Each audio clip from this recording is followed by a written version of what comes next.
नमस्कार, आप देख रहे हैं पीएन बुक। जो आज का मेरा अगला मुद्दा है, जो हम डीआरसीसी केंद्र गोपालगंज पे पहुंच चुके हैं। यहाँ पे जो मेरे सर दिख रहे हैं पास में, यहाँ के मैनेजर साहब हैं। इनसे हम बात करेंगे एक जो स्टूडेंट क्रेडिट कार्ड बनता है, कैसे बनता है, क्या प्रोसेस है और इसके आगे कितने टाइम लगता है, इन सारी बातों पे हम बात करेंगे।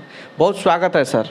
नमस्कार, आपके दर्शकों को भी धन्यवाद, बस आपको भी धन्यवाद। जी सर, हम बात करने वाले हैं कि जो स्टूडेंट क्रेडिट कार्ड है, इससे काफ़ी लोग परेशान रहते हैं और जानने की लालसा रहती है कि ये बनता कैसे है, और बनने के बाद जो पैसा का जो 4 लाख का जो सरकार द्वारा चलाया जा रहा है, इसके बारे में लोग जानने की ये सोचते हैं कि ये आखिर पैसा मिलता किसको है या कैसे पढ़ा जाता है। इसके बारे में डिटेल चाहिए सर। सबसे पहले तो धन्यवाद आप लोग का देना चाहेंगे। स्पेशली सीरियसली मैं इन बातों को कह रहा हूँ कि पिछले 1 साल से मैं यहाँ कार्यरत हूँ जी। और जिस तरीके से अवेयरनेस अब आप कम्युनिकेट कर रहे हैं या हमारा फेसबुक चैनल से, ज़िले के फेसबुक चैनल से मैं एड्रेस कर रहा हूँ, तो ये एक अलग अवेयरनेस है कि आप भी उसी चिंता में हैं कि उन बच्चों को कैसे बेनिफिट दिया जा सके। जो अक्सर हाँ हम लोग देख रहे थे कि बहुत बड़ा गैप चल रहा था, बच्चों के मन में इतना क्वेश्चन है और इतनी परेशानियाँ हैं गलत तरीके से कि ये होगा वो होगा।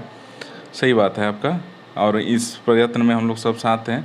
स्टूडेंट क्रेडिट कार्ड एकमात्र उद्देश्य वैसा है कि 12th पास आउट बच्चे जो हमारा फाइनेंशियली या इकोनॉमिकली रीजन से पढ़ाई नहीं कर रहे हैं, उन बच्चों को आगे बढ़ाना।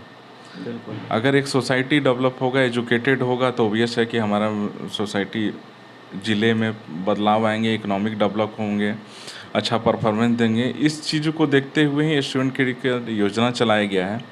12th पास आउट बच्चे जो भी इंजीनियरिंग कोर्स, मेडिकल कोर्स, सामान्य कोर्स, व्यावसायिक कोर्स पढ़ना चाहते हैं, उनको 4 लाख रुपए की मैक्सिमम सहायता इस योजना के तहत दी जाती है। और सबसे बड़ी खासियत इसका देखिएगा, ना ही कोई कास्ट बैरियर है, ना ही कोई इकोनॉमिकल बैरियर है, और 4% बॉयज़ और 1% गर्ल्स या अदर सारे जो भी हैं 1% पे हैं, 4% पर बॉयज़, और वो भी सिंपल इंटरेस्ट। लोन एक हमेशा ट्रीट होता है कि लोन मतलब कंपाउंड इंटरेस्ट। बैंक में जाना होगा, हमको अपना ज़मीन दिखाना पड़ेगा, कितना सिविल स्कोर है वो बताना पड़ेगा, कुछ नहीं हमको चाहिए। सैलरी बताना पड़ेगा, सैलरी बताना पड़ेगा, सोर्स ऑफ इनकम बताना पड़ेगा। हम कुछ नहीं चाहते हैं और कुछ ना मांगते हैं, सिर्फ एक विद्यार्थी हैं जो पढ़ना चाहते हैं, उनको इस योजना से आच्छादित किया जाएगा। उनके फादर का सोर्स ऑफ इनकम क्या है, कितने ज़मीन है, क्या लिक्विडिटी है, कुछ गिरवी रखने के बाद, ऐसा कुछ नहीं।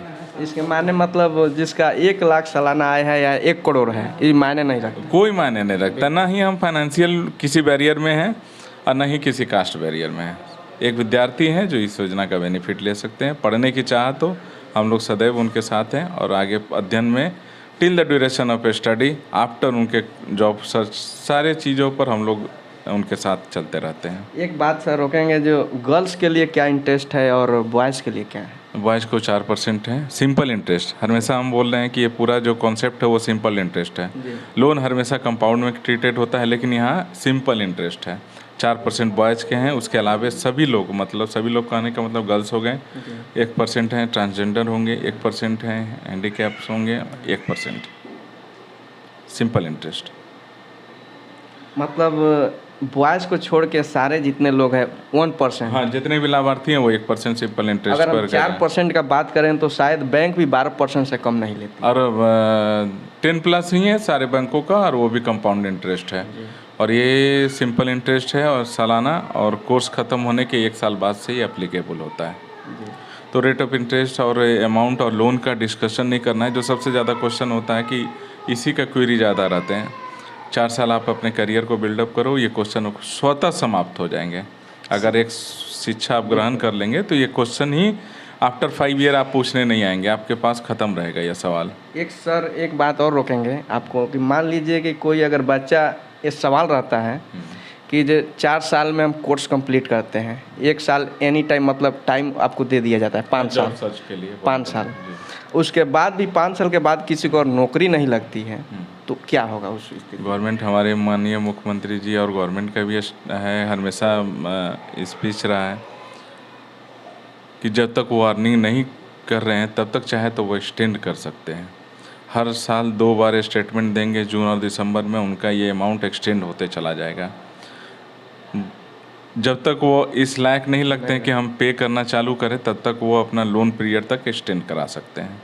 ये काफ़ी सराहनीय कार्य है इस बात के लिए कि इस पे जो ज़बरदस्ती नहीं है कि हम उस लायक नहीं है तो खेत बेच के देना पड़ेगा या घर बेच के देना पड़ेगा। जो काफ़ी हमारे बैंक है जो इंडिया में, वो कहीं से उसको लेना चाहिएगा, लेकिन हमारे सरकार है जो ऐसी काम नहीं करती। नहीं, कहीं से ये डिस्कशन ही नहीं है। हम तो बोल रहे हैं कि इन चीज़ों पर क्वेश्चन आपका वैलिड है कि आप उठाएं, इन बातों को ज़रूरी है लोगों को जानना। बिल्कुल। लेकिन हम अगर 4 साल और प्लस 1 ईयर जो बात कर रहे हैं, आप एक माहौल बनने दीजिए एजुकेशन का। जैसे ही बन जाएगा तो आई थिंक ये क्वेश्चन बच्चे पूछना छोड़ देंगे। बिल्कुल। आने वाला वक्त ये जो लाभार्थी हैं एक अच्छे पीरियड में निकलने लगेंगे तो ये क्वेश्चन बंद हो जाएगा। ये क्वेश्चन सिर्फ रीज़न है कि उन तक साफ शब्दों में ये आवाज़ नहीं पहुंची है और कोई ना कोई गलत मोटिवेशन में इसको रखा है। जैसे ही वो लिटरेट हो जाएंगे, अच्छे एजुकेशन लेंगे, तो स्वतः ये पूछना छोड़ देंगे। बिल्कुल सर। और बात करेंगे अगर ये अप्लाई करना चाहते हैं तो वो कौन कौन से इंस्टीट्यूट है उसमें वायलेट है? देखिए, इस इंस्टीट्यूट के बारे में है कि हमारा बिहार गवर्नमेंट के साइट बना हुआ है जिसके थ्रू हम ऑनलाइन ये सारे प्रक्रिया करते हैं। गूगल में जाएंगे, नॉर्मली 7 जो न्यूमेरिक डिजिट है उसको लिखेंगे और निश्चय सर्च मारेंगे। जो पहला साइट आएगा MNSSBY, उस साइट में देखेंगे होम पेज पे ही लिखा हुआ है approved college list for BSCC। पूरे इंडिया में उनको जहाँ जाना है स्टेट चुन लें, डिस्ट्रिक्ट चुन लें, कॉलेज का लिस्ट ऑलरेडी अप्रूव्ड उनको मिल जाएगा। और कॉलेज लिस्ट के बगल में व्यू कोर्स भी देख सकते हैं कि जो कोर्स इसके अंदर कवर। अगर हम मान लेते हैं कि जो बच्चा 1 साल यानी एडमिशन करा चुका है, पढ़ लिया है, उन लोग के लिए कैसे हो? कहीं भी पूरे till the duration of study, अगर इस समय किसी को सूचना नहीं थी जी, हम 2nd सेमेस्टर में वहीं से स्टार्ट करें योजना, 3rd सेमेस्टर में वहीं से स्टार्ट करें, 4th सेमेस्टर में वहीं से स्टार्ट करें। वो जहाँ होंगे वहाँ से हम सफ़र बनने के लिए तैयार हैं। बिल्कुल। और काफ़ी जानने की होती है कि किसी के पास बोलते हैं हमारे पास ये डॉक्यूमेंट नहीं है, ये डॉक्यूमेंट नहीं है, तो डॉक्यूमेंट कौन कौन सी लगती है? डॉक्यूमेंट का तो बहुत सिंपल सा कॉन्सेप्ट है कि हम कोई ऐसा स्पेशल डॉक्यूमेंट का डिमांड ही नहीं इस योजना के अंतर्गत है जो उनके पास ना हो। बहुत सिंपल सा है कि 12th के बाद स्टडी करने जा रहे हैं या 10th के बाद डिप्लोमा करने जा रहे हैं। बहुत सिंपल, जो लास्ट क्वालिफिकेशन है, जैसे 10th और 12th हो गया, अगर कोई बीटेक करने जा रहा है लड़का, सिंपली लेके चलते हैं। बहुत सा सिंपल डॉक्यूमेंट है, जैसे उनका एजुकेशन सर्टिफिकेट 10th 12th उनके पास होंगे ही होंगे। आधार, सब लोग पूरे शहर जो हम लोग निवासी हैं उनके पास आधार है। एक वो निवास प्रमाण पत्र बना, सब मानिए कॉमन ऐसा डॉक्यूमेंट है जो सबके पास है। निवास प्रमाण पत्र होगा, बैंक अकाउंट होंगे, बस ये 4 डॉक्यूमेंट है आवेदक का। और इसमें से कोई ऐसा, माने सिर्फ मैं नहीं, आवेदकों तक ये बात जाएगी तो वो भी समझेंगे और उनके सह आवेदक भी कि ऐसा कोई डॉक्यूमेंट डिमांड नहीं किया जा रहा है जिसके लिए स्पेशली उनको कहीं जाके बनाने की ज़रूरत है। ये सारे ऐसे डॉक्यूमेंट हैं जो नॉर्मली हर लोग के पास अवेलेबल होता है। जो सह आवेदक होंगे उनका सिर्फ एक आधार हमें चाहिए और जिस कॉलेज में पढ़ रहे हैं वहाँ का बोनाफाइड और फी स्ट्रक्चर। सिंपल सा, ये बहुत सिंपल सा दस्तावेज हैं। जैसे आवेदकों के लिए उनका एजुकेशन सर्टिफिकेट, आधार, निवास और बैंक अकाउंट। इसके अलावा सह आवेदक जो हैं उनका सिर्फ आधार कार्ड चाहिए और जिस कॉलेज में वो स्टडी कर रहे हैं वहाँ का बोनाफाइड और फी स्ट्रक्चर चाहिए। मतलब मिनिमम 6 डॉक्यूमेंट। कोई ऐसा डॉक्यूमेंटेशन प्रक्रिया नहीं है जिसके स्पेशली बनाने की ज़रूरत है। अगर वैसे इंस्टीट्यूट का हम बात करें जो इंस्टीट्यूट बोनाफाइड या फी स्ट्रक्चर नहीं दे सकता है, वो कहीं से सर्टिफाइड नहीं है? नहीं, देखिए, एक तो है कि कॉलेज इस लिस्ट में होने चाहिए। जो कॉलेज इस लिस्ट में है वो उन्हीं पर आप योजना अप्लाई कर सकते हैं, माने उन्हीं के लिए योजना अप्लाई कर सकते हैं। और रही बात कि बोनाफाइड, किसी भी इंस्टीट्यूशन या कॉलेज में जाकर बोलेगा कोई भी विद्यार्थी कि हमको बोनाफाइड सर्टिफिकेट चाहिए, वो बनाता है। ये प्रक्रिया है। जैसे आई कार्ड हम लोग कैसे बोलते हैं कि आई कार्ड चाहिए, उसी तरह ये प्रक्रिया, कोई मना नहीं करता है इसके लिए। और सर ये जो बात करेंगे प्रक्रिया कितने दिनों में फाइनल हो जाती है? ये 1.5 मंथ का टोटल प्रक्रिया है।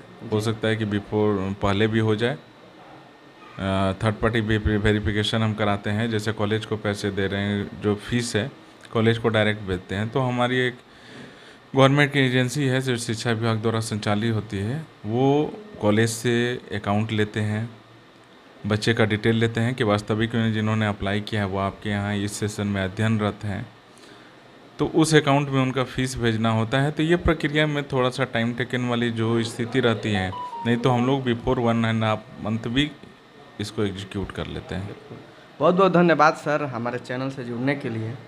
धन्यवाद दर्शकों को भी।